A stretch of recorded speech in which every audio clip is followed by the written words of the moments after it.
For all the latest updates, subscribe to News9. The benchmark index Sensex 30 rose 2.4% week on week as bulls continue to dominate the stock markets in India. However, markets are largely moving on hope rather than on ground realities. Markets are exuberant about a possible vaccine for COVID-19, and that led to the bullish stance.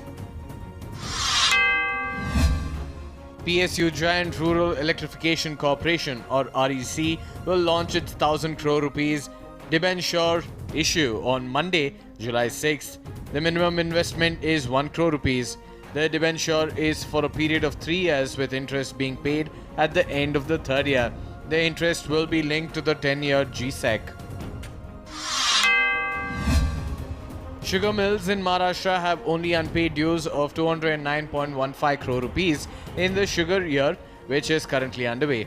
In all, the payment made stands at 13,425.85 crore rupees against the total of 13,635 crore rupees. Sugar mills in Maharashtra have already produced 616.79 lakh quintals of sugar this sugar year.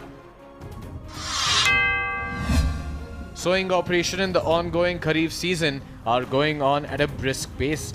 Acreage has reportedly seen a 88% year-on-year rise.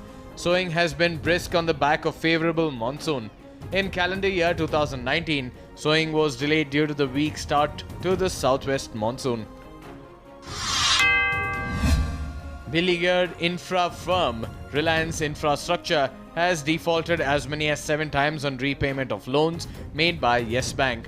There were 2 term loans of 3,627 crore rupees and 945 crore rupees which the company had availed from Yes Bank. Reliance Infrastructure has defaulted on repaying loans worth 3,315 crore rupees as of March 31st, 2020. PlayerUnknown's Battleground or PUBG has seen global revenues increase by $1.3 billion during the first 6 months of the current calendar year.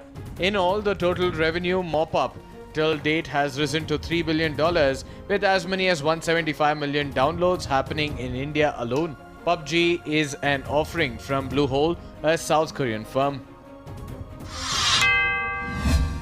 Bharti Enterprises believes that the acquisition of the defunct satellite-making firm OneWeb will help it to provide commercial services in areas like telecom, enterprise, aviation and maritime sector. Bharti Enterprises, led by Sunil Bharti Mittal, along with British government, had bid $1 billion to acquire the assets of defunct firm. The Insurance Regulatory and Development Authority or IRDA is examining the possibility of surety bonds being issued by general insurance companies. Currently, banks and financial institutions issue such guarantees, but now the IRDA has set up a committee to examine the possibility of insurance firms issuing these bonds.